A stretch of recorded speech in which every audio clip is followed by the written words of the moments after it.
All right, let's talk Dodge 5.2 and 5.9 Magnum engines. When you buy a lot of popular aftermarket tuners, and they make a bunch of wild claims, but more realistic claims are maybe they make 10, 12 horse, 18 horse.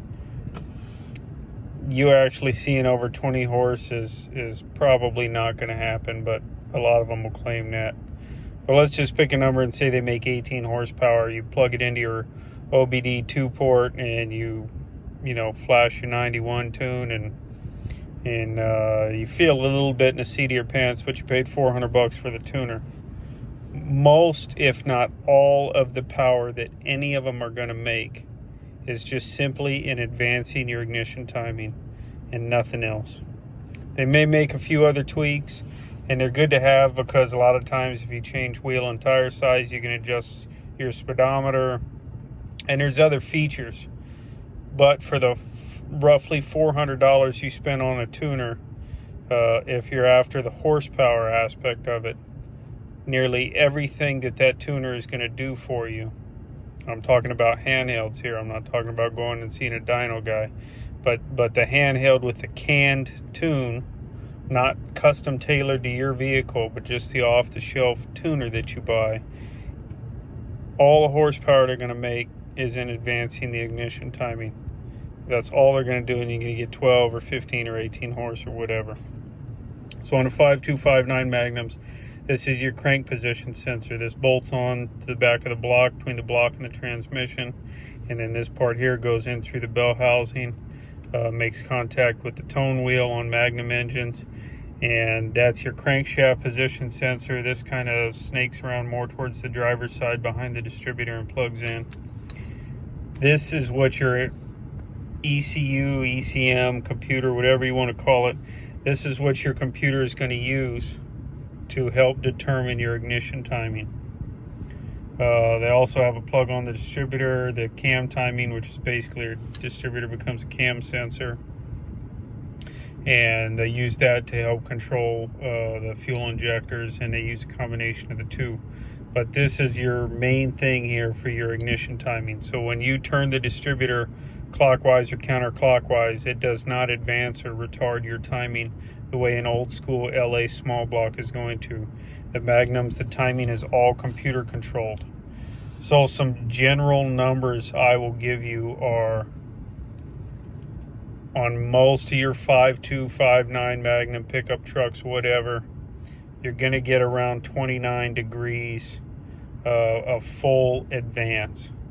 Okay, and if you're familiar with your older small blocks, you're going to run, mid 30s, upper 30s is going to be an optimum point on a lot of your old school 340s, 360s. The same holds true with the Magnum engines. So you get about 29 degrees full advance on 95% of what's out there.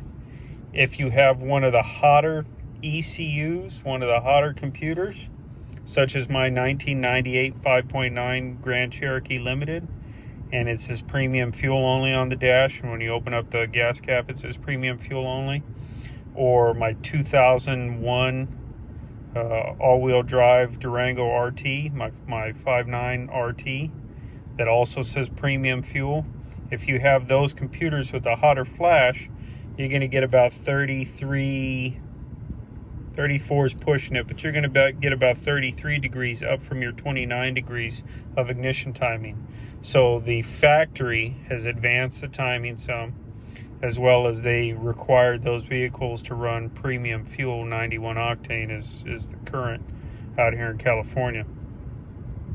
So that's what the factory did to bump up their 5 horsepower or whatever they claimed over the hot model, over the standard model. So what I'm getting at here is, instead of spending that money, and I'd still like to see a little bit more, I want to kind of get in that sweet spot of about 36 degrees. So I bought a crank sensor for $15 or $20, and it had 2 holes where it lined up. I've slotted this hole out, and then this one, I could have slotted this one. I was getting close to the edge, and I thought, well, this one's slotted. It's going to keep me where I need to be, and so this one I just simply cut it out. I just simply cut the end. What that does is that allows me to take this crank sensor on the back of the block and rotate it slightly. We're not talking a lot. Rotate it slightly, pick up maybe between 3 to 5 degrees of ignition timing. So if my 1998 5.9 limited is about 33.5, this will probably get me in that 36 range of full advance under wide open throttle. They also use the map sensor to help determine your spark table as well, because as that changes its value, it's also going to change your timing there as well. But under wide open throttle, hopefully this will take me from about my 33.5 degrees, and it's going to get me up in that 36, 37. Maybe I get 5 horsepower out of it. I don't know. Maybe I get 10 horsepower out of it.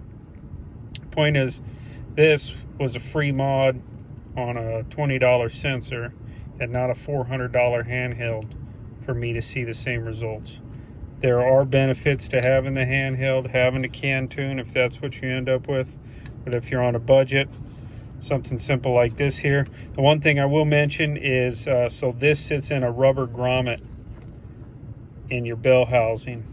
And in order to make this mod work, when you swap out your crank sensor, you're going to need to reach down there with some pliers or something, pop that grommet out and throw that out and leave the grommet out. And then the difference in cushion between that grommet and the wall on the bell housing is going to be the difference in where this allows you to move it and not have that rubber grommet in the way. That's where you're going to pick up your couple of degrees of ignition timing.